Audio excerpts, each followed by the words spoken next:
হরে কৃষ্ণ। গরম লাগছে না ঠান্ডা লাগছে? গরম লাগছে না? সবাই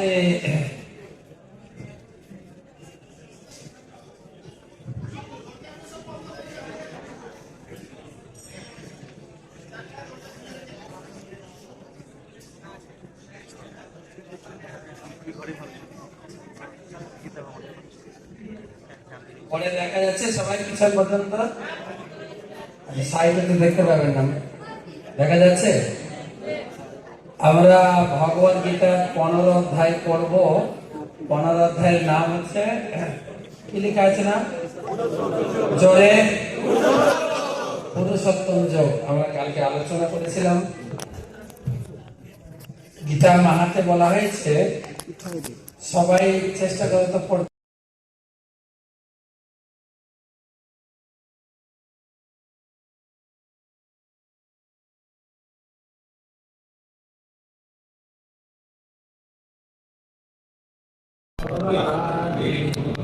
দেবকীনন্দন ভগবান কৃষ্ণ গীতা পাঠে অতীব সন্তুষ্ট হন। সেই জন্য আমরা গীতা পাঠ করবো, তাই তো? ভগবানকে সন্তুষ্টি করার জন্য গীতা পাঠ করব। আমরা দেখি সমস্ত ধর্মে তাদের নিজের নিজের ধর্মশাস্ত্র পড়ে। ইসলাম লোক তাদের কোরআন পড়ে, তারপরে খ্রিস্টান লোক কি পড়ে? বাইবেল পড়ে। শুধু আমরা হিন্দুরা গীতা পড়ি না। ইসলাম লোক তারা তাদের মা বাবা কোরআন পড়ায়, কিন্তু আমাদের মা বাবা এখন পড়িস না, বয়স হলে পড়বি। আমাদের মা বাবা গীতা পড়তে দেয় না।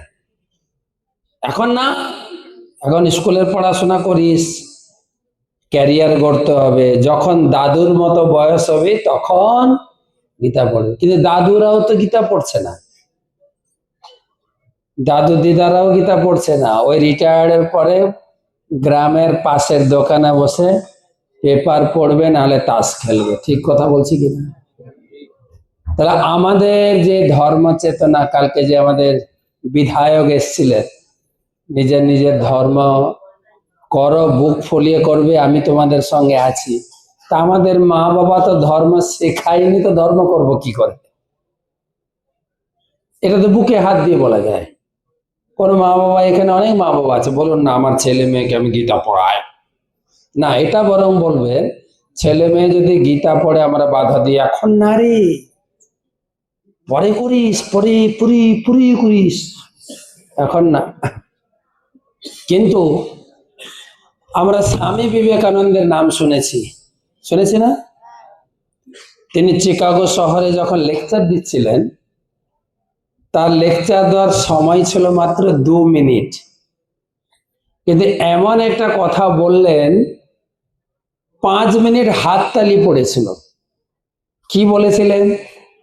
হে আমার American brothers and sister, American ভাই বোন, এই কথা শুনে আমেরিকানবাসী 5 মিনিট হাততালি বাজে। তোমরা একটা হাততালি লাগাও দেখি।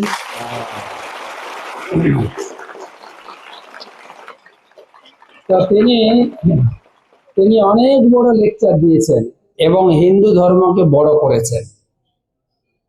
আমাদের সনাতন ধর্ম, হিন্দু ধর্ম অনেক বড়।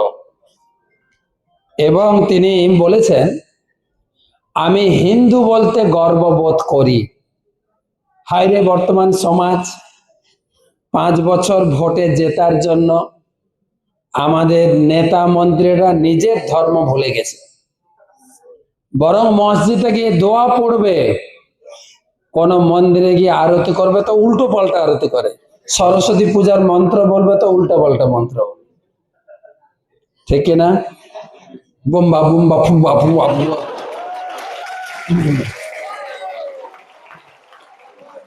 একটা হিন্দু ধর্মের একটা বড় অসম্মান। আর আমাদের হিন্দু লোকেরা বলে সব ধর্মকে সম্মান করা উচিত, সব ধর্ম সমান। কে বলে? হিন্দুরা বলে। কোন মুসলিম ভাই বলবে না তা সব ধর্ম সমান। তারা কি বলে? আমার ধর্মটা শ্রেষ্ঠ। যেহেতু হিন্দু ধর্ম করে না, তাই বলে সব ধর্ম সমান। আমি গতকালকে একটা ক্লাসে বলছিলাম যে আমার এক পুরানো বন্ধু, ও ফোন করেছে, স্কুলের বন্ধু ছিল, লোকসভা ভোটের সময়, যে ভাই খুব খুব খুব খুব চিন্তায় আছি রে। আচ্ছা, কি হয়েছে তোর? বলে ইলেকশন চলছে। ইলেকশন চলছে, তুই কি ভোটে দাঁড়িয়েছিস নাকি? তুই বিধায়ক না এমএলএ না কে? না, কিছুই না। তো তোর এত চিন্তা কিসের? বলে তুই এই কথা বলতে পারলি? আমি বলি, না বলার কি আছে। বলছে দেখ, তোমরা ধর্ম করো, কিন্তু এই বিষয়টা তোমাদের জানতে হবে। ক ক র র ম ম গ গ তোমাদের গতবারে শুনিয়েছিলাম। বলছে কি এটা? আমি বললো কি এটা ক ক র র ম ম? বলে তুমি ধর্ম করো এটা জানো না? ক ক র র ম ম গ গ। বলছে না তো। বলছে তুমি রামায়ণ পড়বে, দেখবে রাম রাবণকে মেরেছিল। র র মিলছে কিনা? রাম, তোমাদের বলতে হবে একটু আমার সঙ্গে, রাম রাবণকে মেরেছিল। তুমি ভাগবত পড়ো, কৃষ্ণ কাকে মারলো? ক ক মিলছে কিনা? তুমি ইতিহাস পড়বে, গ গ গান্ধীকে কে মারলো? গডস, নাথুরাম গডস। গ গ মিলছে কিনা? এবারে কয়েকদিন আগে আমেরিকান প্রেসিডেন্ট ছিলেন ওবামা। হ্যাঁ, এখন তো ট্রাম্প, আগে ছিল ওবামা। ও সামাটাকে মেরে দিল। ও ও মিলে গেছে। র র, তারপরে ক ক, তারপরে গ গ ও। এখন তো খুব টেনশনে আছি, ম ম, মমতার মোদি, কাকে যে কে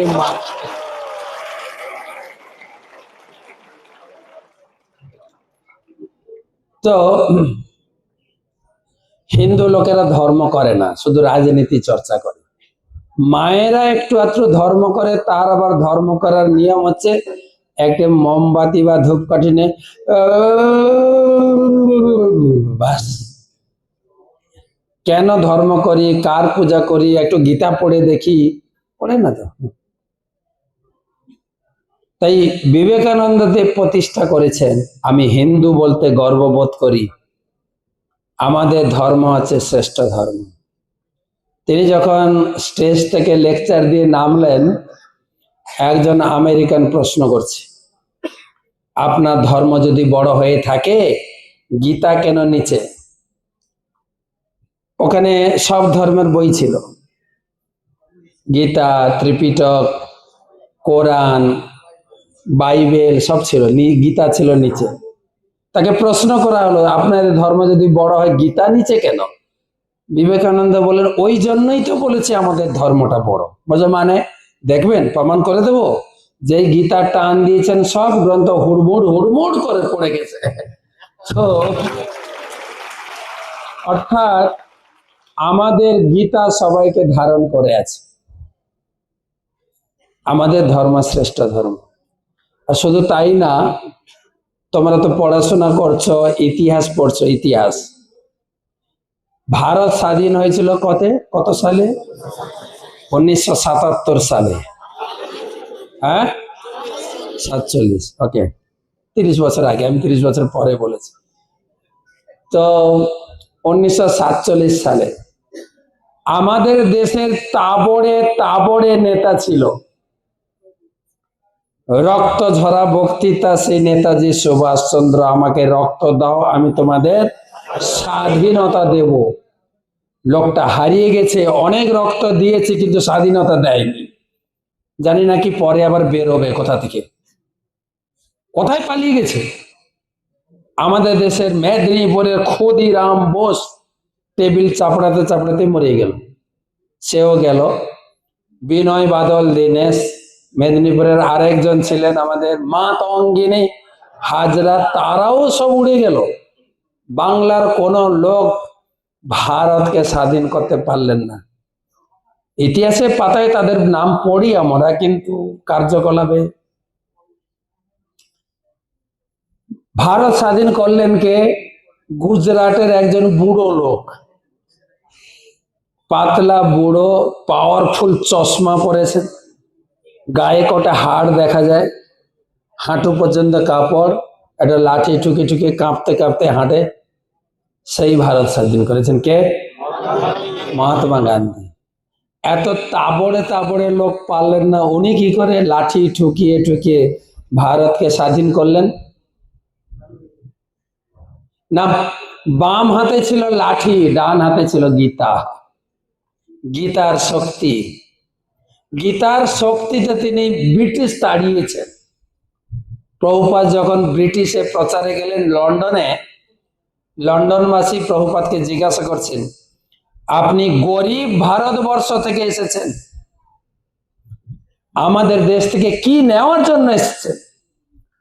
প্রভুপাদ উত্তর দিয়েছিলেন, আমি তোমাদের দেশে কিছু নিতে আসিনি, দিতে এসেছি।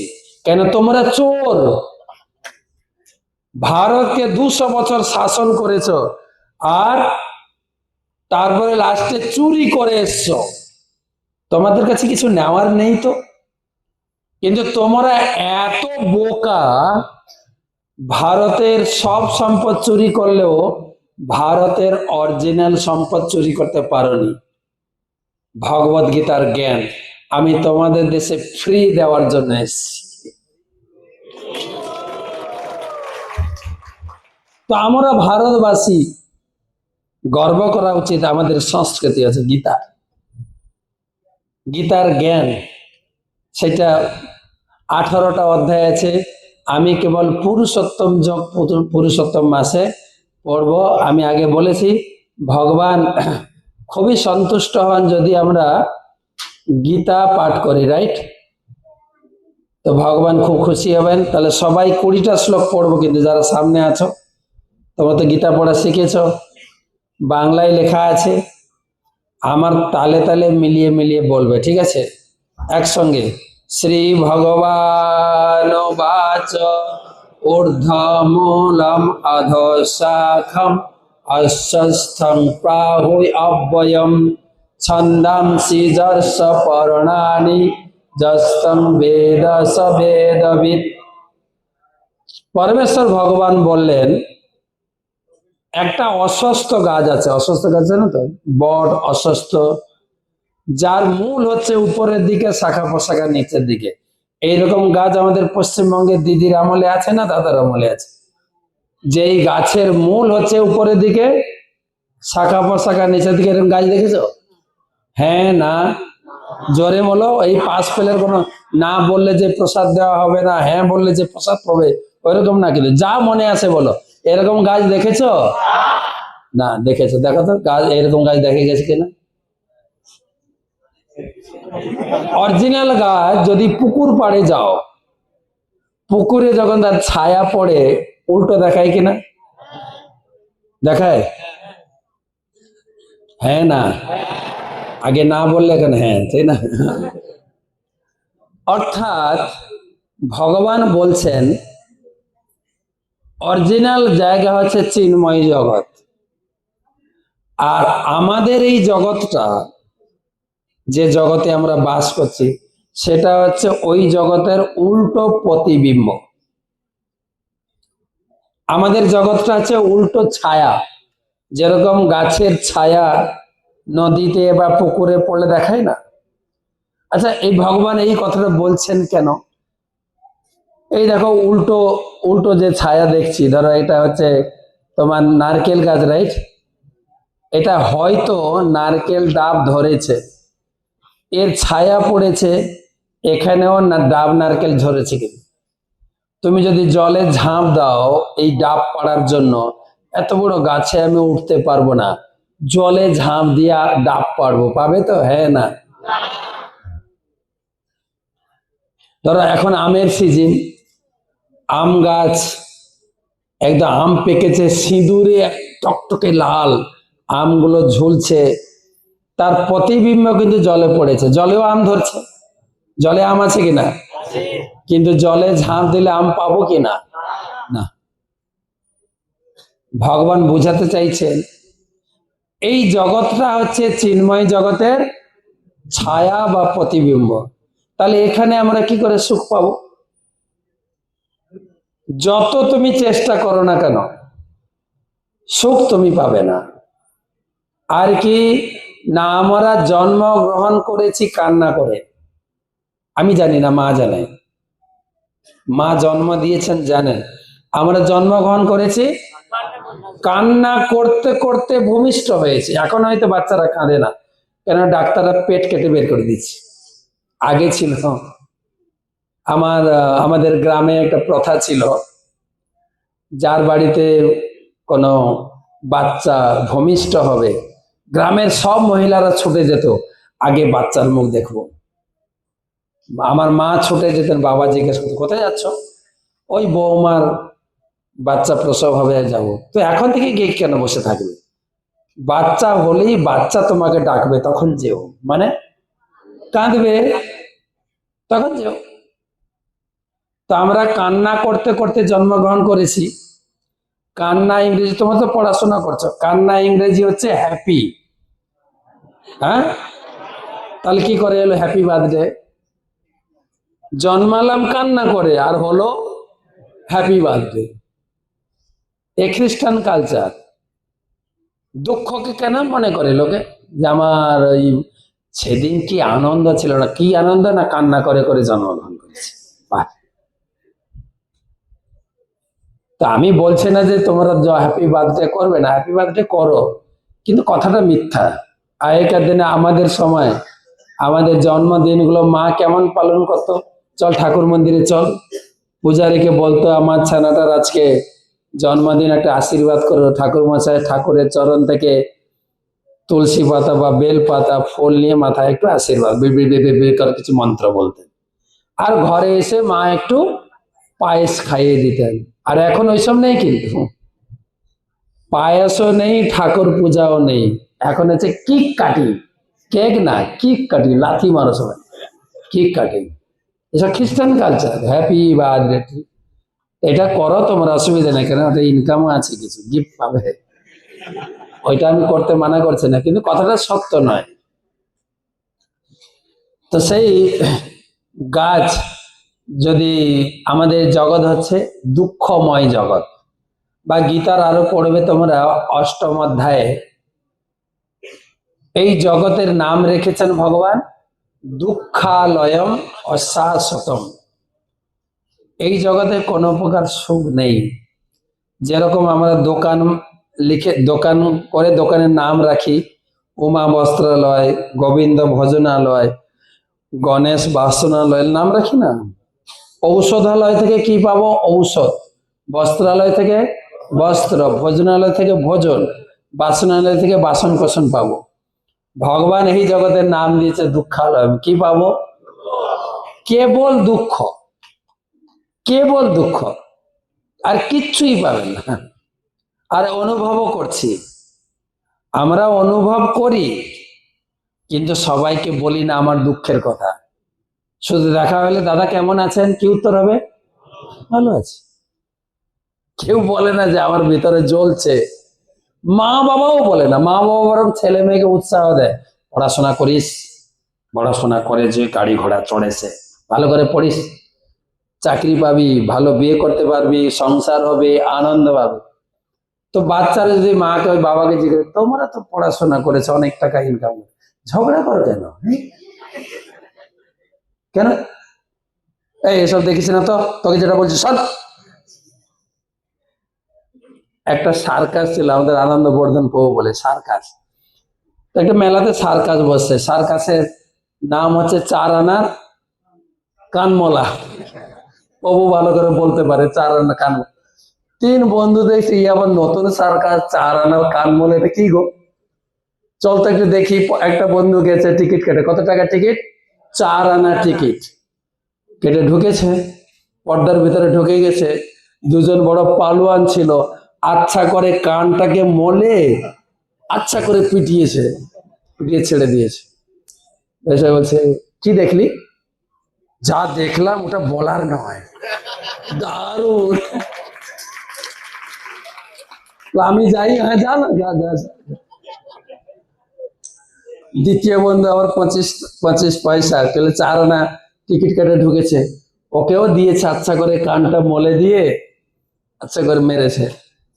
ও চিন্তা করছে আগের বন্ধুটা মানে এগুলো করেনি, শুধু আমার করলো, কিন্তু আমার এই লজ্জার কথা কি করে বলি। বাইরে এসে কি দেখলি, দারুণ, কি বলবো আর, এটা না করলে তুই কিন্তু মিস করবি।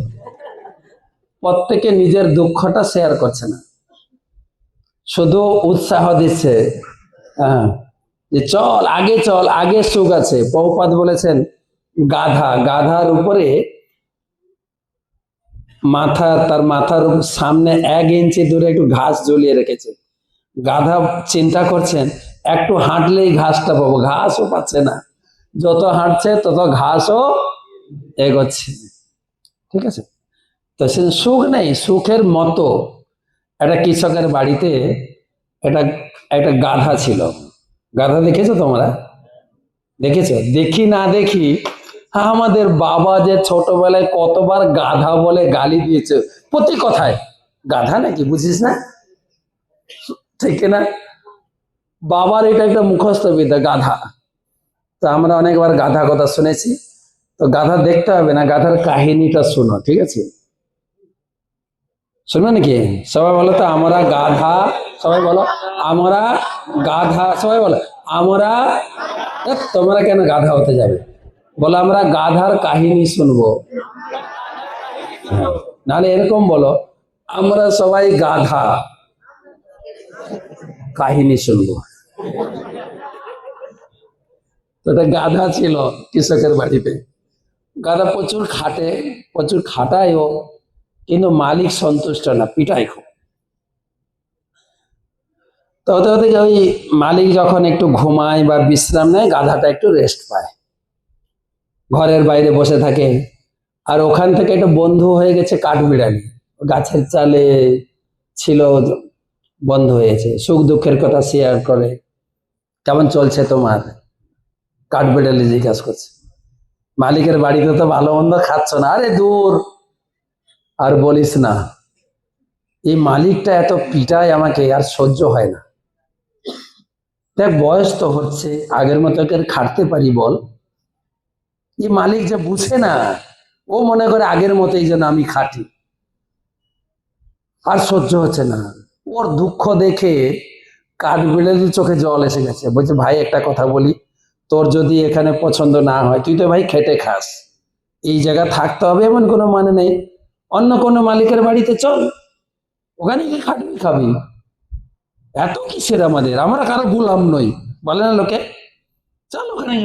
বলছে, না রে, একটা কারণে যেতে পারছে না। বলছে, কি কারণ?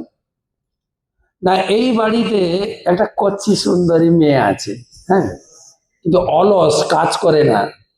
ওর মা যখন শাসন করে না, বলে, হ্যাঁ, বেয়াদব মেয়ে, কাজ বাজ শিখছ না, অলস, গাধার সঙ্গে বিয়ে দিয়ে দেবো, সেই অপেক্ষায় আছে। আমরা ওই অপেক্ষায় আছি, কিন্তু চাকরি হবে, একটা মেয়ে বিয়ে করবে, অপেক্ষায় থাকো, গাধার বিয়ে হবে না।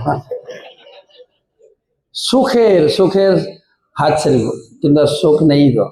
তো ভগবান বুঝাচ্ছেন যে প্রকৃত সুখ পেতে গেলে প্রকৃত গাছ মানে ভগবত ধামে যেতে হবে। প্রভুপাদ আমেরিকায় গেছেন, অস্ট্রেলিয়া গেছেন, সব জায়গায়। আমেরিকায় গিয়ে বলছেন যে তোমরা তো আমেরিকান বাসী, তোমাদের টাকা পয়সা ধন দৌলত সব কিছু রয়েছে, সুখ নেই কেন? সব হিপি হয়ে গেছিল না? টাকা পয়সা ধন দৌলত সুখ দিতে পারে না। সুখ পেতে গেলে তোমাকে ভগবানের সঙ্গে যুক্ত হতে হবে। আমরা যদি বিচার করি, আমি দেখেছি ছোটবেলায় আমাদের যে পরিবার ছিল, দাদু, তাদের বাড়িতে কতগুলো সন্তান ছিল, 6টা 8টা 10টা, তাই না? ছিল ভক্তিবিনোদ ঠাকুরের 13 জন সন্তান ছিল। আর এখন আমাদের কটা সন্তান? হাম দো হামারে এক। আর অন্য সম্প্রদায়ের হাম দো হামারে 20, ঠিক না? আমরা খুব চিন্তিত, কি করে খাওয়াবো, কি করে পড়াবো। তখনকার দিনে চিন্তা করো, আমাদের দাদু বা বাবারা যারা ছিলেন, 5, 6টা 8টা সন্তান, ইনকাম কি ছিল? কেবল একটা চাষ করতো, ওই বর্ষাকালে ধান চাষ। সারা বছর কোনো ইনকাম নেই, কেবল ধান চাষে 4 মাস খাটতেন আর 8 মাস একদম আনন্দ আয়াসে ঘুরে বেড়াতেন, আত্মীয় বাড়ি, এখানে মেলা, ওখানে। কিন্তু আমাদের এখন সময়ই নাই। ইনকাম তো প্রচুর, 3টা চাষ হচ্ছে, অনলাইনে ইনকাম। দিদি চাকরি দিয়েছেন, দিদি আবার ভাতা দিয়েছেন, তাই না? একজন লোক বলছে ভাতাই পাবো, কোনোদিন ভাতার জুটবে না। তারপরে সাইকেল শ্রী, গম শ্রী, মৃত্যুশ্রী, কত কি দিয়েছে, তাতেও পেট ভরছে না আমাদের, তাতেও চিন্তা। সারাদিন চিন্তা করে মাথা চুলকাচ্ছি, মাথা চুলকাতে চুলগুলো পড়ছে, আবার টিভি আর পেপার দেখছে, সব চুল পড়ে গেল রে, কি লোশন লাগাবো করছে লোকে। আর আমাদের তো লোশন কেনার পয়সা নেই, মাথা নাড়া করে ভজন করছে।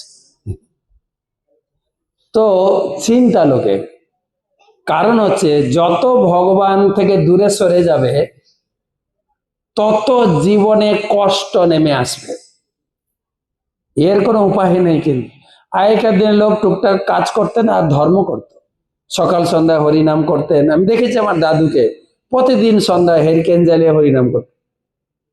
কার্তিক মাসে সারা মাস বেদ পুরাণ পড়তেন, দেখেছি চোখে।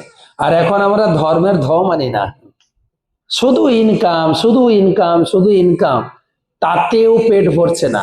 আগেকার দিনে লোক খেত, 1 বালতি ডাল খেত। আমি শুনেছি আমার দাদু 50টা লুচি আর 1 বালতি ডাল খেতেন, ছোলার ডাল। আর এখন 2টো লুচি খেলে চিন্তা করবো পেট খারাপ হবে না তো, না লুচি খাবো না। আবার ভাত খাবো তো কোথায়, এইটুকু ভাত খাবো, ঠিক কিনা বলো? আমাদের দাদু যারা এখনো বেঁচে আছে, খাওয়ার দেখবে থালা ভর্তি করে গপাগপ করে খায়। আমরা খেতেও পাচ্ছি না, ইনকাম প্রচুর, যাচ্ছে কোথায়? তাই কলকাতার গাড়ির পিছনে লেখা লেখা আছে, আগের মতো সুখ নাই, ঠিক না? বা কেউ লিখেছে সুখ স্বপনে, শান্তি সুখ নাই। কেন আমরা ভগবান থেকে দূরে সরে যাচ্ছি?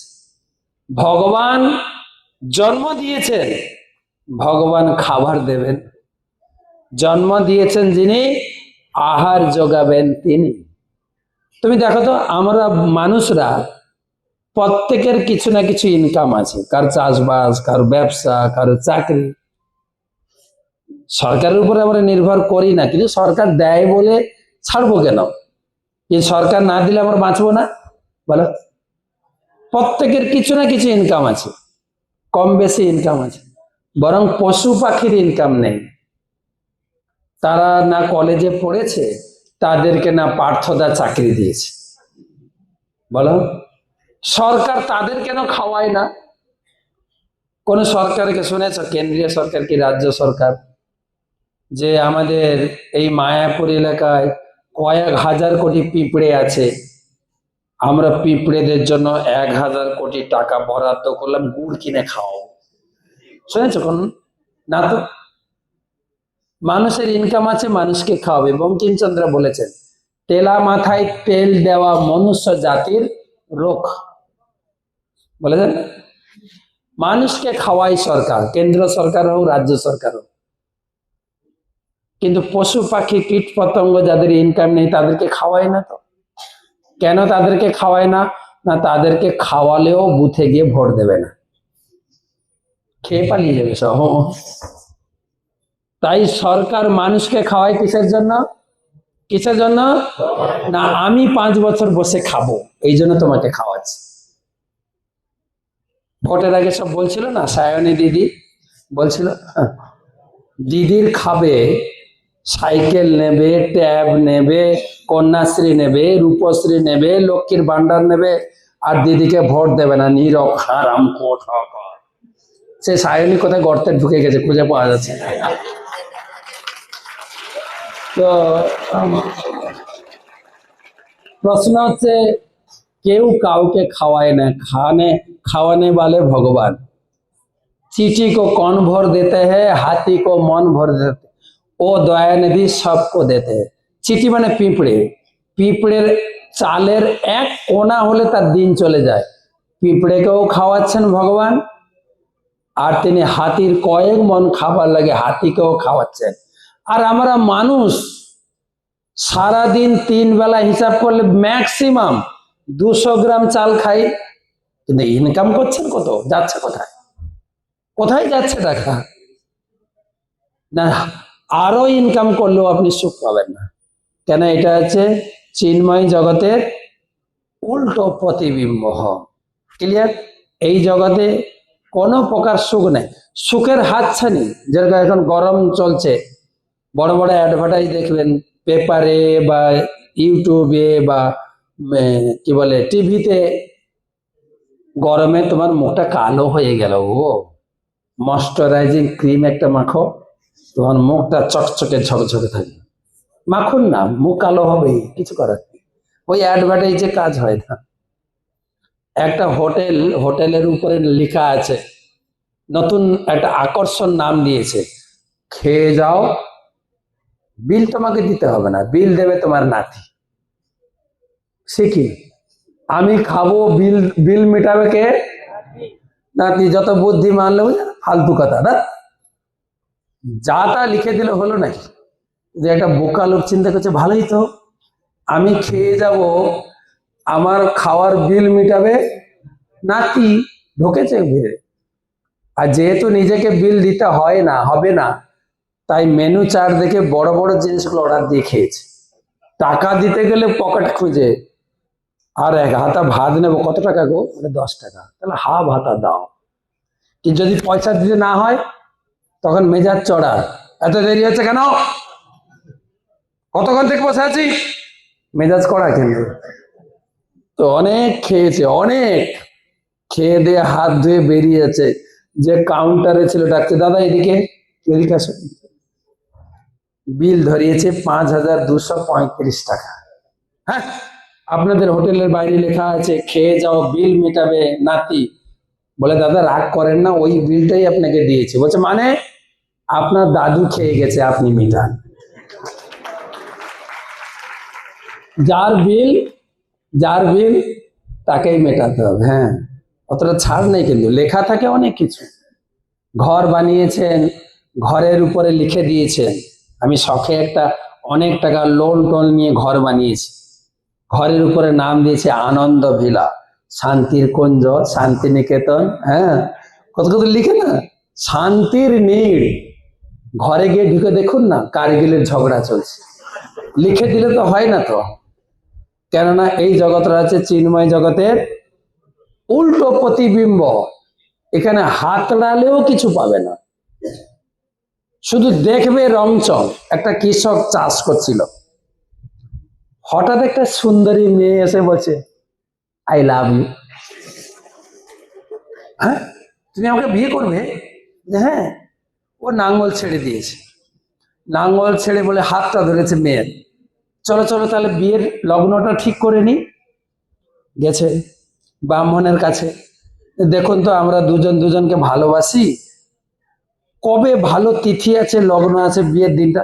ব্রাহ্মণ মেয়েটাকে দেখে বলছে, তুমি এই কৃষকটাকে বিয়ে করবে? না না না, আমাকে বিয়ে করো, আমি তোমাকে বিয়ে করব। কৃষক বলছে, আমি এলাম লগ্ন ঠিক করতে, তুমি আমার বউটাকে তুমি নিচ্ছ কেন? ঝগড়াঝাটি করে গেছেন জমিদারের কাছে, বিচার চাই। জমিদার মেয়েটাকে দেখে বলছে, তোমরা দুজন কেউ বিয়ের দাবিদার নয়, আমি মেয়েটাকে বিয়ে করব। একটা মেয়ে 3 জন পড়েছে পিছনে, পড়ে কিনা এরকম? হ্যাঁ, তোমাদের অভিজ্ঞতা আছে। একে বলে ত্রিশঙ্কু প্রেম, ত্রিশঙ্কু। 3 জন পিছনে পড়েছে একটা মেয়ের পিছনে। তো তখন মেয়েটাকে জিজ্ঞেস করছে, আচ্ছা তুমি বলো তো কাকে বিয়ে করবে? আমার 3 জনকে, আমি জমিদার, আমাকে বিয়ে করা উচিত। তখন মেয়েটা বলছে, না, আমি বিয়ে করবো একটা শর্তে। বলে, কি শর্ত? আমি দৌড়াবো, আমার পিছনে 3 জন ছুটবে, যে আমাকে ধরতে পারবে আমি তাকে বিয়ে করব। মেয়েরা দৌড়ে আর পিছনে ছুটছে, আমি এত চাকরি করে আমাকে বিয়ে করবে না। তিনজন দৌড়াচ্ছে, মেয়েটা দৌড়াচ্ছে।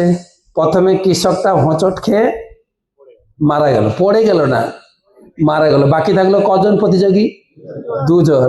আর কিছু দূর গিয়ে ব্রাহ্মণও হোঁচট খেয়ে মারা গেল। প্রতিযোগী কজন এখন? একজন। জমিদার বলছে আর তো কেউ নেই প্রতিযোগী, তা আমি আছি, আমাকে বিয়ে করো। বলছে না, শর্ত পূরণ হয়নি, ছুটে আমাকে ধরতে হবে। তখন জমিদার বলছে আসলে তোমার স্বরূপটা কি, তুমি কে? বলছে আমি দুনিয়া, আমার পিছনে ছুটলে শুধু হোঁচট খেয়ে মরবে, কিছুই পাবে না। এই হচ্ছে দুনিয়া, এই জগৎ।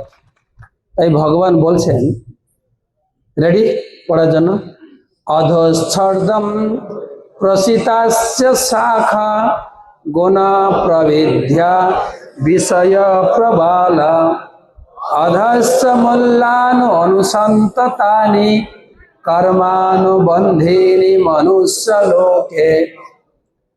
এই বৃক্ষের শাখাসমূহ তিনটি গুণের দ্বারা পুষ্ট। কোন বৃক্ষ? ওই যে উল্টো গাছ। উল্টো গাছটা মনে আছে তো? কেন বলতো? আমাদের এই গাছের মূল হচ্ছে উপরের দিকে, মূলে কে বসে আছেন? ব্রহ্মা। আমাদের উপরে ব্রহ্মা আছে, ব্রহ্মা থেকে দেব দেবী এইছে। তো এই বৃক্ষের মূলটা তিন গুণের দ্বারা পুষ্ট হয়। তিন গুণের দ্বারা আমরা এখানে আছি। ভগবান আমাদের তিনটি গুণ দিয়ে বেঁধেছে। কটা গুণ দিয়ে? কি কি? সত্য রজ তম, তিনটা দড়ি দিয়ে আমাদেরকে বেঁধেছে। শুধু তাই না, তোমরা যখন আর বিয়ে করবে, তোমাদের স্ত্রীটা 7 পাকে বাঁধবে তোমাকে। ভগবান তো 3 পাকে বেঁধেছেন, বউ বাঁধবে কত? কত পাকে? তুমি বিয়ে করেছো নাকি? তা কি করে জানলে 7 পাকে বাঁধবে? একদম বেঁধে আঁচলে স্বামীটাকে বাঁধবে, টেনে হিচড়ে ঘরে নিয়ে যাবে 7 পাকে। তো 3 গুণ। না রূপম সেহা তথোপলভ্যতে নান্ত ন চাদির ন চ সংপ্রতিষ্ঠা অসস্থমেনম সুবিরূঢ়মূলম অসঙ্গ শাস্ত্রেণ দৃঢ়েন চিত্বা। এই বৃক্ষের স্বরূপ এই জগতে উপলব্ধি হয় না। এত কষ্ট মষ্ট পাচ্ছি, তবুও লোকে জিজ্ঞেস করো কেমন আছেন দাদা? ভালো আছে। এখানে উপলব্ধি হবে না। পদম তত পদম তৎ পরিমার্গিতব্যম যস্মিন গতা ন নিবতন্তি ভূয় তমেব চাদ্যম পুরুষং প্রপদ্যে যত প্রবৃত্তি প্রসিতা পুরাণী। কিন্তু যখন সেই জগতের স্বাদ পাবে, হরিনাম করে যখন তোমার ভালো লাগবে, গীতা পড়ে ভালো লাগবে, প্রসাদ খেয়ে ভালো লাগবে, তখন একটু একটু উপলব্ধি করবে, ধীরে ধীরে উপলব্ধি করবে ভক্তি। তো 5 নম্বর সব একসঙ্গে, নির্মাণ মোহা জিত সঙ্গ দোষা অধ্যাত্ম নিত্যা বিনিবৃত্য কামা দ্বন্দ্বৈ বিমুক্ত সুখ দুঃখ সঙ্গৈ গচ্ছন্তি মূঢ়া পদমব্যয়ম তৎ। তরুণ সঙ্গের ক্লাস আছে 8টায়, ওকে একটু বলে দে 10 মিনিট লেট হবে। তো এখানে বলছেন তুমি ওই জগতে যেতে গেলে এখানকার অভিমানটা ছাড়তে হবে তোমাকে। আমার খুব অভিমানী, আমি পরীক্ষায় ভালো রেজাল্ট করি, আমি দেখতে হ্যান্ডসাম, আমার পিছনে কতগুলো মেয়ে ঘুরে, কম নাকি? আমি চাকরি পাইনি কিন্তু বাবা টাকা পয়সা আছে, বলে না? দিদি বল আমাকে হারাবে। আমি বললাম বিজেপি আমার সঙ্গে খেলতে এসো না, আমি এমন খেলা খেলবো না। খেলা খেলেছে এবারে, তাই না? বেশি অভিমানটা ভালো না। অভিমান, আমাদের অভিমান করার কি আছে? হিসাব করে দেখো, আমাদের জন্ম দিয়েছেন অন্যজন, আমি জন্মগ্রহণ করিনি, আমাকে জন্ম দিয়েছে অন্যজন, শিক্ষা দিয়েছে অন্যজন। মৃত্যুর পরে আমি নিজে শ্মশানে যেতে পারবো না, নিয়ে যাবে অন্যজন। তোমার তোমার তোমার অভিমান করার কি আছে বাবা? অভিমান তো অভিমান শূন্য হও। আর সঙ্গ দোষ, যদি জীবনে উন্নতি করতে চাও ভালো সঙ্গ করো। বলে না সৎসঙ্গে স্বর্গে বাস, অসৎসঙ্গে নরক বাস। তুমি যদি পুলিশ হতে চাও, তোমাকে পুলিশের সঙ্গ করতে হবে, এনসিসি করতে হবে, লেফট রাইট করতে হবে। ডাক্তার হতে চাইলে ডাক্তারদের পিছনে ঘুরতে হবে তোমাকে। যদি ড্রাইভার হতে চাও, ড্রাইভার বলো গাড়িটা ধুয়ে দে, টায়ারটা চেঞ্জ কর, ও ড্রাইভারের পিছনে ঘুরতে হবে তোমাকে। তাই তুমি যদি সেই জগৎকে যেতে চাও, সেই রকম শুদ্ধ ভক্তের সঙ্গ করতে হবে তোমাকে, নাহলে তুমি কি করে যাবে? তোমার সেই গুণাবলী কি করে তৈরি হবে? সঙ্গ দোষ। সঙ্গে বিষয় একটা গল্প শোনায়। বুদ্ধদেবের নাম শুনেছ? বুদ্ধদেব একটা রাজবাড়িতে এসেছিলেন, বহু লোক যাচ্ছে তাকে দর্শন করতে, প্রণাম করতে, আশীর্বাদ নিতে। একটা লোক গিয়ে প্রণাম করেছেন, দিয়ে একটা খুশিতে একটা প্রশ্ন জিজ্ঞাসা করছে। বলছে, প্রভু একটা কথা জিজ্ঞাসা করবো? বলছে, বলো।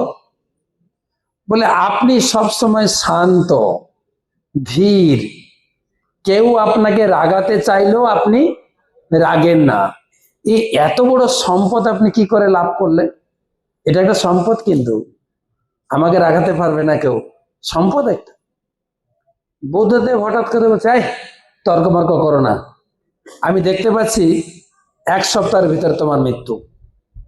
ও এলো খুশিতে একটা জিজ্ঞাসা করতে, আর ওকে বলে দিল তোমার 1 সপ্তাহের ভিতরে মৃত্যু, 1 সপ্তাহ তুমি বাঁচবে, ঘরে যাও, তর্ক টর্ক না করে পরিবারের লোকের সঙ্গে মেশো, হাসি খুশি করে দিন কাটাও। ও এসেছিল আনন্দ করে প্রশ্ন জিজ্ঞাসা করতে, ও পেয়ে গেল কবে মৃত্যু? 7 দিনে আমার মৃত্যু। ও বেচারা মাথা নত করে চুপচাপ ঘরে ফিরে গেছে। সবার সঙ্গে ভালো ব্যবহার। কদিন আয়ু? 7 দিন। দাদা তোমার কাছে যদি কিছু অপরাধ হয় আমাকে ক্ষমা করে দাও, দাদা অনেক ভুল বলে ফেলেছি, দিদি তুমি আমাকে ক্ষমা করে দাও। সবার সঙ্গে খুব ভালো ব্যবহার, মিষ্টি ব্যবহার। পুরো 7 দিন কেটে গেছে। 7 দিনের লাস্ট দিন এসছে, বলছে, প্রভু আজকে আমার লাস্ট দিন, আজকে আমি মরবো, আপনি আমাকে আশীর্বাদ করুন যেন আমার ভালো গতি হয়। বুদ্ধদেব বলছে, তুমি বসো বসো বসো। তোমার 7 দিন কেমন কেটেছে? বলছে, খুব ভালো কেটেছে, আমি কারোর সঙ্গে খারাপ ব্যবহার করিনি, সবার সঙ্গে মিষ্টি ব্যবহার, খুব নম্র ব্যবহার। তখন বুদ্ধদেব বলছেন, আচ্ছা, তার মানে তোমার যে এই প্রশ্নের উত্তর তুমি পেয়ে গেছো। তুমি ওই দিন প্রশ্ন করছিলে না আপনি কিভাবে শান্ত, ধীর, এত মিষ্টি ব্যবহার আপনার, সেই প্রশ্নের উত্তর তোমাকে দিয়ে দিয়েছি। ওই দিন যদি আমি উত্তর দিতাম, তুমি শুধু শুনে যেতে, আজকে তোমাকে ব্যবহার করে শিখিয়ে দিয়েছি, তুমি এখন মরছো না, তোমার আয়ু অনেক দিন আছে। বলার উদ্দেশ্য হচ্ছে শিখিয়ে দিলেন। অর্থাৎ আমরা যদি মনে করি যে আমি বেশি দিন জগতে নেই, আপনার চিন্তার চেহারা সব পাল্টে যাবে। ভালো ব্যবহার করুন লোকের সঙ্গে, সৎ পথে, সৎ চিন্তায় আমাদের জীবন কাটানো উচিত। তোমরা এপিজে আব্দুল কালামের নাম শুনেছ? হ্যাঁ, কলকাতার কর্পোরেশনের মেয়র ছিলেন। কে ছিলেন এপিজে আব্দুল কালাম? ভারতের প্রেসিডেন্ট ছিলেন, ভারতের ফর্মার প্রেসিডেন্ট না। তো তিনি বলছেন, I am not in handsome, আমাকে দেখতে অতটা ভালো না, I am not in handsome but I can extend my hand to someone, আমার হাত কাউকে বাড়িয়ে কাউকে সাহায্য করাতে পারি। সাহায্য করো যেখানে আছো। বয়স্ক লোক আছে, বা আমাদের সমান সমবয়স্ক লোক আছে, কাউকে একটু সাহায্য করতে, হসপিটালে নিয়ে যেতে হবে, কাউকে কিছু শারীরিক সাহায্য করো। ভগবান তোমাকে যা দিয়েছেন, এই সঙ্গের পাবে এই জিনিসগুলো আসবে। আর কি, নিত্য অনিত্য বিচার পরায়ণ। এগোই, তোমাদের খাওয়ার সময় হয়ে গেছে। ওই চিন্ময় জগতে যেতে হবে। তদ্বা ন তদ ভাসতে সূর্য, ন শশাঙ্ক, ন পাবক, যদ্গত্তান বর্তন্তে তদ্ধাম পরমং মম।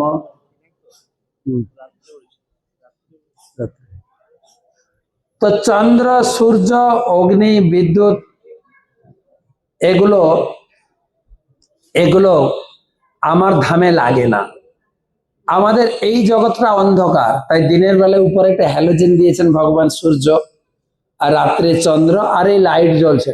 এ সমস্ত লাইট যে রাত্রে আমরা জ্বালাই, এই সমস্ত শক্তির উৎস কি তোমরা পড়েছ?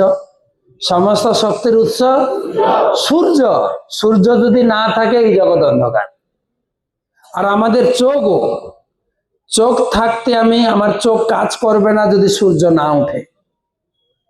যদি মধ্যরাত্রে যদি লোডশেডিং হয়ে যায়, তুমি কি দেখবে? চোখ থাকতে কি দেখবে? অন্ধকার দেখা যায়। তাই সূর্য উঠলে চোখ কাজ করবে। ভগবানের দুটো চোখ, সূর্য আর চন্দ্র, যার ফলে আমাদের চোখ কাজ করবে। তো ওই জগতে মোটামুটি ইলেকট্রিক বিল ভরতে হবে না। সূর্যও নেই, চন্দ্রও নেই, তাহলে ওই জগৎ কি করে আলোকিত?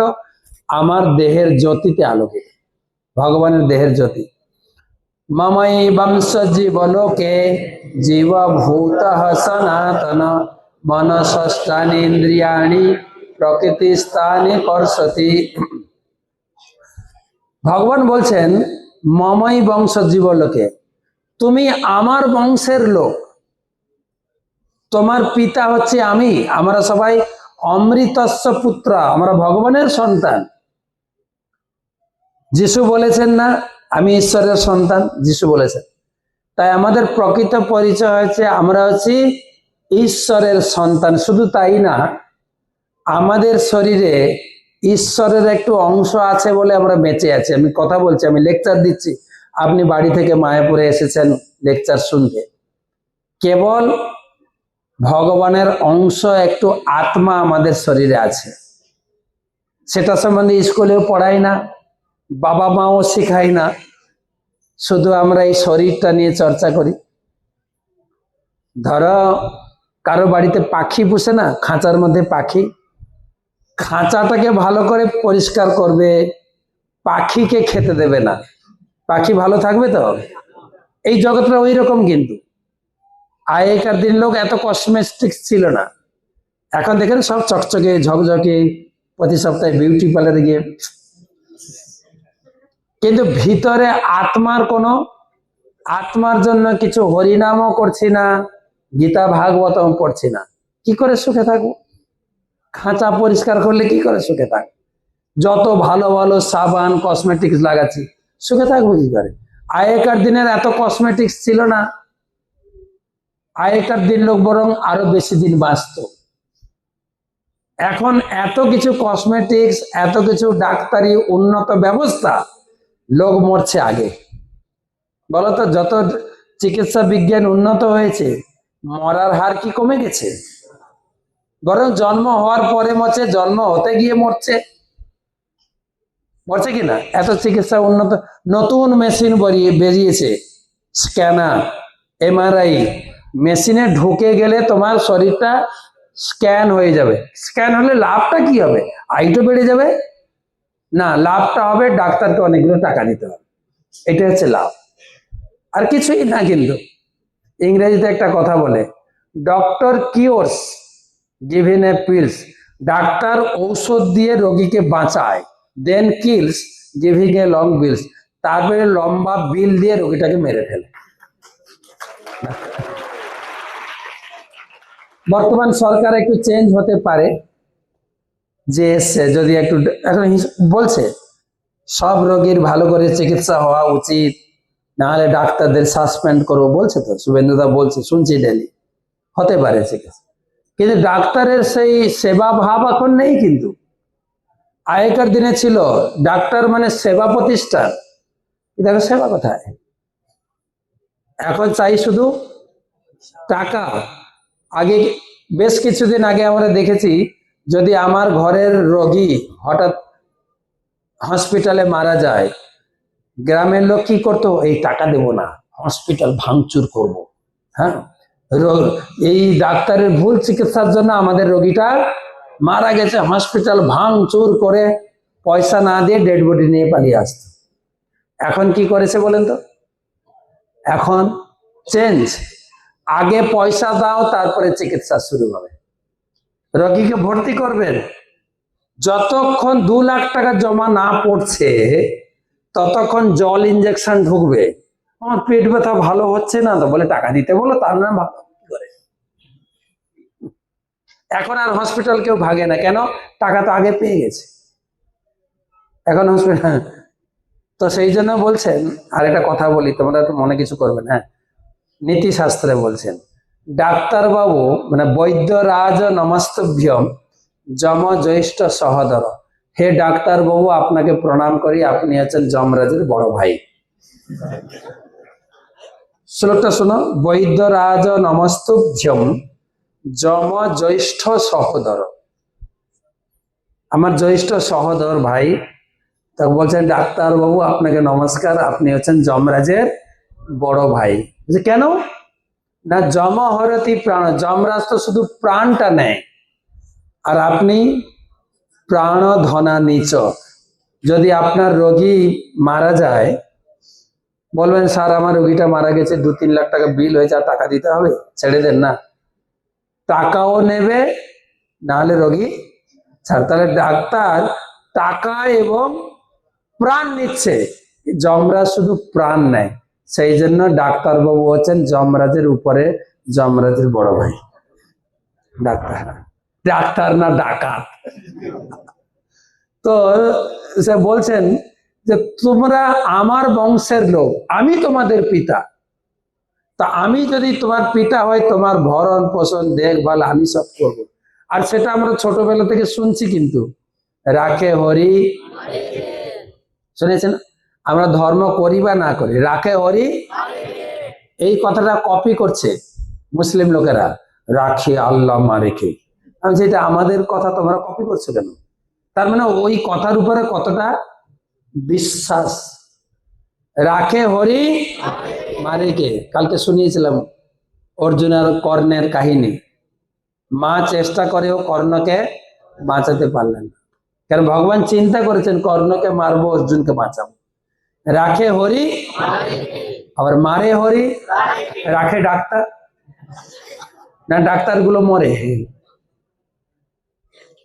ভগবান বলেছেন যোগ ক্ষেম বহাম হম, ভগবান বলছেন আমি তোমাকে রক্ষা করব। তাই আমার বংশের লোক, তোমার আসল বাড়ি হচ্ছে ভগবত ধাম, ভগবত ধামে ফিরে চলো। শরীরম যদবাপ্নতি যচ্চাপুত উৎক্রমতা শির গৃহে তৈতানি সমজাতি বায়ুর গন্ধা নিবেশয়া। বায়ু যেরকম ফুলের গন্ধ বয়ে নিয়ে যায়, ঠিক সেই রকম আমাদের এই জীবনের অপূর্ণ বাসনা। অপূর্ণ বাসনা, আমার একটা বড় চাকরি পাওয়ার ইচ্ছা ছিল, পেলাম না। আমি জীবনে অনেক বড় হতে চেয়েছিলাম, আমি পারলাম না। এত করে মেয়েটার পিছনে এত টাকা খরচা করলাম, মেয়েটা বিয়েই করলো না। অপূর্ণ বাসনা। আমি প্রচুর পরিমাণে মাংস খেতে চাই, টাকা পয়সা নেই তো, মদ খেতে চাই, মাংস খেতে চাই। অপূর্ণ বাসনা, ভগবান সেই বাসনা পরের জীবনে পূর্ণ করবেন। তুমি কেন মাংস কিনে রান্না করে খাবে? তোমাকে এমন একটা জন্ম দেব, একদম গরম গরম ধরবে আর খাবে। বাঘের শরীর, সেগুলো কি করে যায় না, বায়ু যেমন ফুলের গন্ধ নিয়ে যায়, এই জগতে দেহের ঈশ্বর জীব এক শরীর থেকে আরেক শরীর, যেরকম ডাটা ট্রান্সফার করা হয় না, ডাটা পেন ড্রাইভে নিয়ে এই কম্পিউটার থেকে আরেক কম্পিউটারে, ভগবানও সেরকম। আমাদের শরীরটা হচ্ছে দুটো শরীর, স্থূল শরীর আর সূক্ষ্ম শরীর। স্থূল শরীরটা এখানে পড়ে থাকবে, আর এই শরীরে যত ডাটা ওই সূক্ষ্ম শরীরে গিয়ে আরেকটা শরীরে ঢুকবে। সেখানে গিয়ে কিভাবে ভোগ করব? সত্রম চক্ষু পশনম চ রসনম ঘ্রাণমেব চ অধিষ্ঠায় মনশ্চায়ং বিষয়ানুপসেবতে। সেখানে গিয়ে কিভাবে ভোগ করব? চোখ দিয়ে, কর্ণ দিয়ে, ত্বক দিয়ে, জীব। আমরা সবকিছু ভোগ করি পঞ্চ ইন্দ্রিয় দিয়ে, চোখ দিয়ে দেখতে থাকি, আমি যদি ছেলে হই, সুন্দরী মেয়ে দেখলে তাকিয়ে থাকবো, চোখ দিয়ে ভোগ করতে চাই, বা মেয়ে হলে ছেলের দিকে তাকায়, কান দিয়ে ভালো কিছু শুনতে চাই, জিহ্বা দিয়ে খেতে চাই। এইভাবে আমরা জীবনের পর জীবন শুধু ভোগ করে কাটিয়েছি। উৎক্রামন্তম স্থিতং ব্যাপী ভঞ্জানং বা গুণান্বিতম বিমূঢ়ানানুপশ্যন্তি পশ্যন্তি জ্ঞান চক্ষুষা। সাধারণ লোক এই প্রক্রিয়া ধরতে পারবে না। যারা এই ভক্তি যোগ করতে করতে উপলব্ধি করতে পারবে কিভাবে কত জন্ম ঘুরছি, বোঝা যাবে। যেরকম সকালে ক্লাস শুনছিলাম গুরু মহারাজের, যেরকম জড় ভরত মহারাজ, ভাগবতমে লেখা আছে, এই শশাগরা পৃথিবীর রাজা ছিলেন, পশ্চিমবঙ্গের না, সারা ব্রহ্মাণ্ডের রাজা ছিলেন। কিন্তু ভগবানকে ভক্তি করত, ভক্তিতে এত আনন্দ পেয়েছেন, রাজ্য ছেড়ে দিয়েছেন, পরিবার ছেড়ে দিয়েছেন, সব ছেড়ে জঙ্গলে গিয়ে ভজন করলেন। কিন্তু দুর্ভাগ্যবশত একটা হরিণ শিশুর প্রতি আসক্ত হয়ে গেল। জপ করছিলেন, একটা মা হরিণ প্রসব করেছে, তার বাচ্চাটা জলে ভেসে যাচ্ছে। জপমালা ছেড়ে দিয়ে বাচ্চাটাকে তুলে লালন পালন করতে করতে হরিণ শিশুর প্রতি আসক্ত হয়ে গেল। আর যে যে জিনিসের প্রতি আসক্ত, পরের জন্মে সেটা পাবে। পরের জন্মে জন্ম হলো, হরিণ হয়ে জন্মালো, কিন্তু মনে ছিল হায় হায়, আমি রাজ্যপাট ছেড়ে জঙ্গলে এসে ভজন করলাম, স্ত্রী ছাড়লাম, পরিবার ছাড়লাম, রাজ্য ছাড়লাম, হরিণ শিশুর প্রতি আসক্ত হয়ে গেল। তখন আর সে কিছুতে আসক্ত না হয়ে ব্রাহ্মণদের সঙ্গে থাকতেন, হরিণ করতে করতে পরের জীবনে সে ভগবানকে লাভ করলো। তো এইগুলো বুঝতে পারবে যারা ভজন করে, আমি আগের জন্মে কি ছিলাম, পরের জন্মে আমার কোথায় গতি হচ্ছে, সব বুঝতে পারবে, সব জানতে পারবে।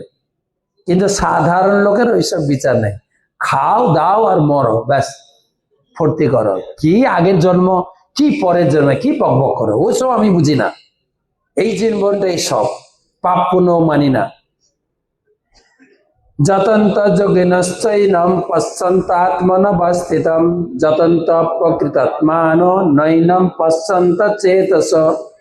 আত্মজ্ঞানে অধিষ্ঠিত যত্নশীল যোগীরা বুঝতে পারবে এই আগের জন্মে কি ছিলাম, পরের জন্মে কি হব, আমায় কতদূর এগোতে পারলাম, সব বুঝতে পারবে। এবারে লাস্ট একটা অন্য কথা বলা আছে। ভগবান বলছেন ঠিক আছে, তুমি এই জগতে রয়েছো, এই জগতে যদিও সুখ নেই, কিন্তু তোমাকে ভরণ পোষণ করাচ্ছি আমি।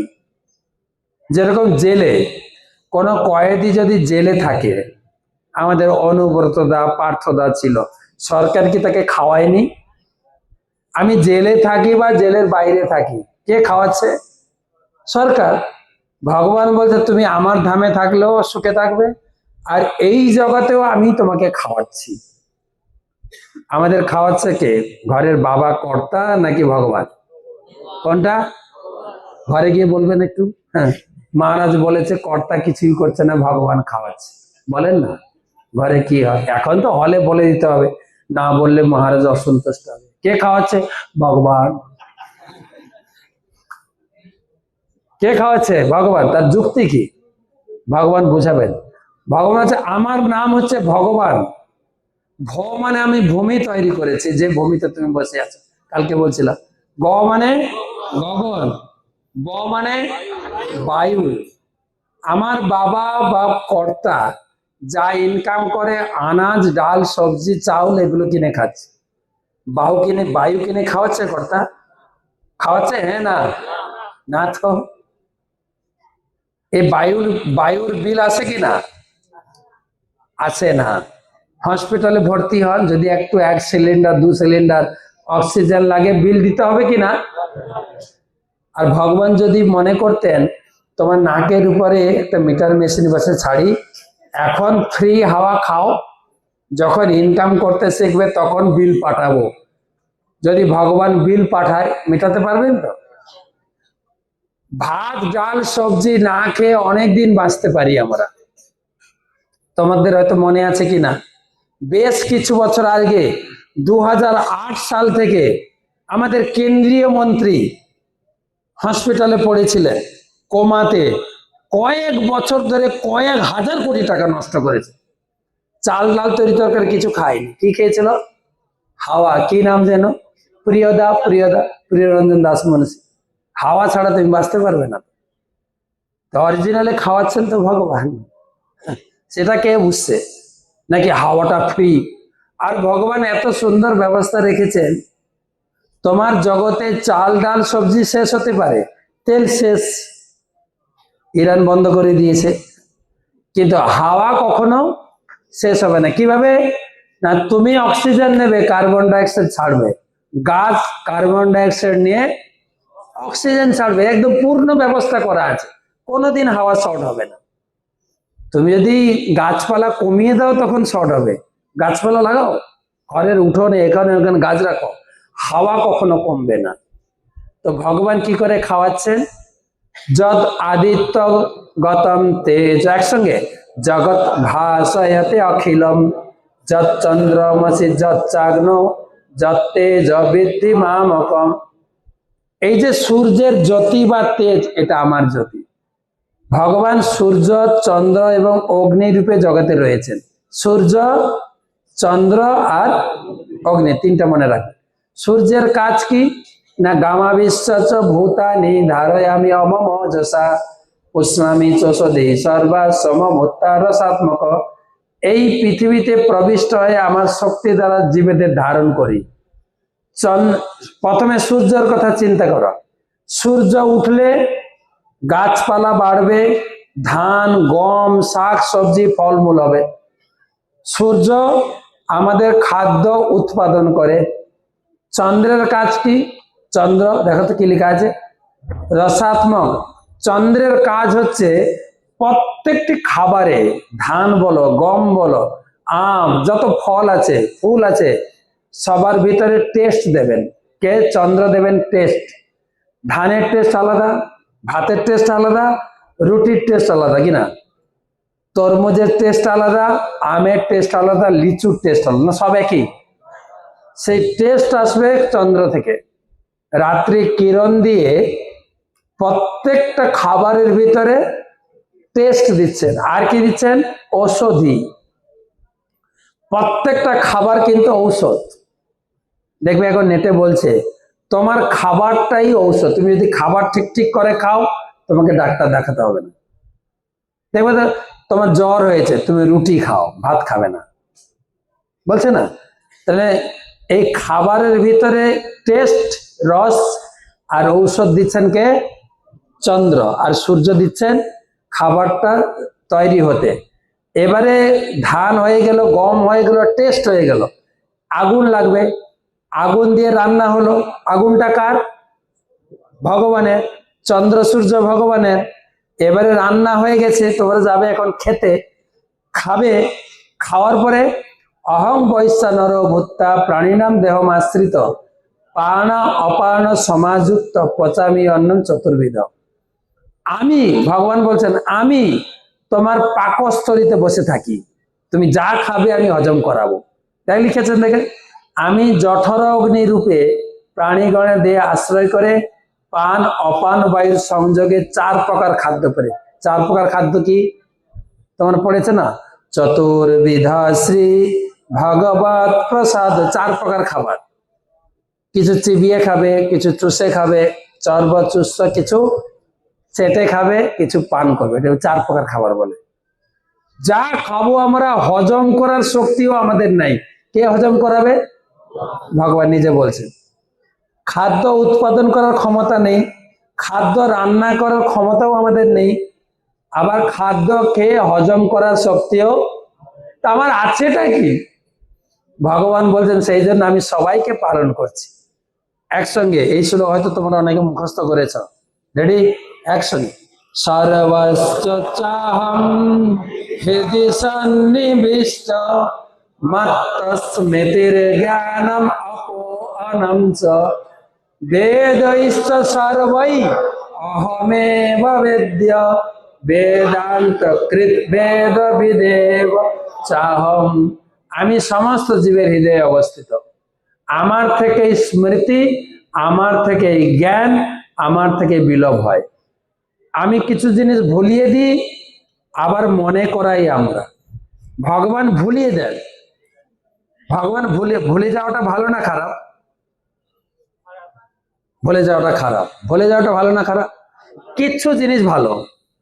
ধর দুই বন্ধু ঝগড়া হয়েছে, আমি কোনোদিন তোমার মুখ দেখবো না, এটা মনে রাখাটা ঠিক না। কিছুদিন পরে ভুলে যাও, আরে তখন কি মুডে ছিলাম তোমাকে বলে দিয়েছে, ভাই ভাই আসো আসো আসো। এটা ভুলে যাওয়া ভালো না খারাপ? ভালো না খারাপ? ভালো। স্বামী স্ত্রী কত ঝগড়া হয়, ঝগড়া হয় কি না? তোমার কি করে জানলে বাবা মা ঝগড়া করে? সেই জন্য কত ঝগড়াঝাটি হয়। হ্যাঁ, তোমার মুখ আমি দেখবো না, আবার মিলে যায়, ঠিক হয়েছে। এগুলো ভুলে যাওয়া ভালো। আবার কিছু জিনিস পড়াশোনা করছো, এগুলো মনে রাখা। সব জিনিস মনে রাখলে মাথা হ্যাং হয়ে যাবে, হ্যাং হয়ে যাবে। একটা গল্প শোনাবো। একটা জায়গায় গীতি নাট্য ছিল। গীতি নাট্য জানো? গান করে করে নেচে নেচে গান, আগেকার দিনে ছিল। গীতি নাট্য হচ্ছে রাম রাবণের যুদ্ধ। রাম রাবণের যুদ্ধ। তো এই রাম যে সাজে আর রাবণ যে সাজে, দিনের বেলা একটা বিড়ি নিয়ে ঝগড়া লেগেছে। রাম বিড়ি টানছিল, রাবণ যে সাজে চেয়েছে বিড়িটা দে না, এই হয়েছে তার রাগ। রাত্রে তোকে দেখাবো, ঠিক আছে। রাত্রে রাম রাবণের যুদ্ধ স্টেজে হচ্ছে, বিশাল চলছে নাটক, প্রচুর লোক এসছে নাটক দেখতে। শেষ সিন, রাম বান মারবে, রাবণ মরে যাবে, কিন্তু মরছে না। কেন মরছে না? ওই বিড়ির ঝগড়াটা মনে আছে। যতবার বান মারছে মরছেই না। তখন যারা নাটকের ডাইরেক্টর তারা বলছে, এই রাবণ পড়ে যা, বলছে না। তখন এই যে শতরঞ্জি পাতা আছে না, ত্রিপল, তো ডাইরেক্টর টান দিয়েছে, রাবণ পড়ে গেছে, রাবণ বধ হয়ে গেছে, সব লোক উঠে পড়েছে।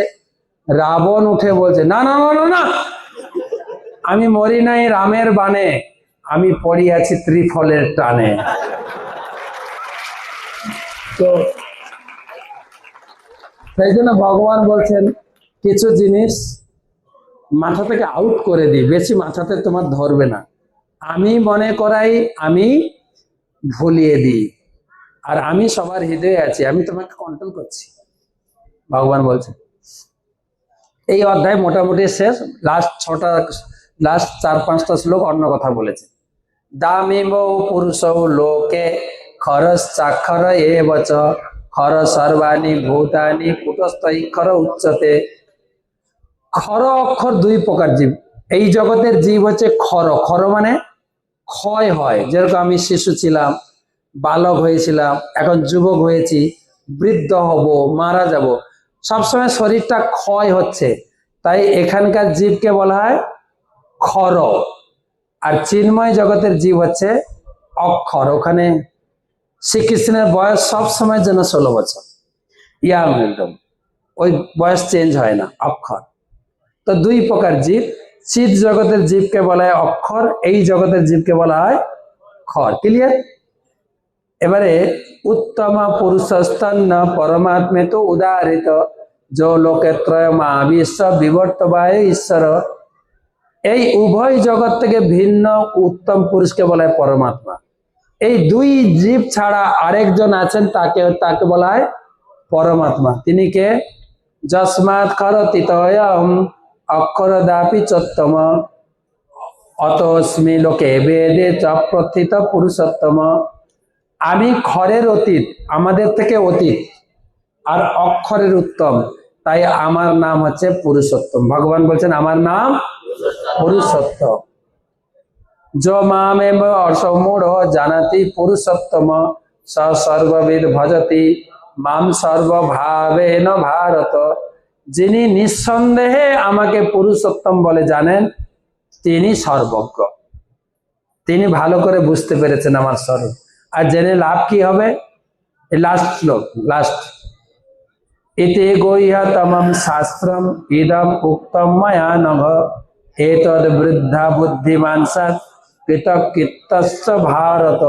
তুমি যদি ভগবানকে পুরুষোত্তম বলে জানতে পারো, 15 অধ্যায়টা ভালো করে বুঝতে পারো, তোমার জীবন কৃতকৃতার্থ হয়ে যাবে। কৃতকৃত্যস্য ভারত, কৃতকৃতার্থ হয়ে যাব। সবাইকে ধন্যবাদ। হরে কৃষ্ণ কৃষ্ণ কৃষ্ণ হরে হরে, হরে রাম রাম রাম হরে। সবাইকে ধন্যবাদ। হরে কৃষ্ণ। অসংখ্য ধন্যবাদ সৃষ্টিপাল ভক্তি বিজয় ভাগবত স্বামী মহারাজকে। সৃষ্টিপাল ভক্তি বিজয় ভাগবত স্বামী মহারাজ কি জগৎগুরু শ্রী প্রভুপাদ কি। আমি অনুরোধ করছি আমাদের যিনি নির্দেশক, আমাদের পরিচালক সৃষ্টিপাল আনন্দ বর্মন প্রভুকে, উনি সৃষ্টিপাল ভক্তি বিজয় ভাগবত স্বামী মহারাজের পরকমলে আমাদের জাগ্রত ছাত্র সমাজের পক্ষ থেকে একটি প্রীতি উপহার প্রদান করবেন। হরি বল।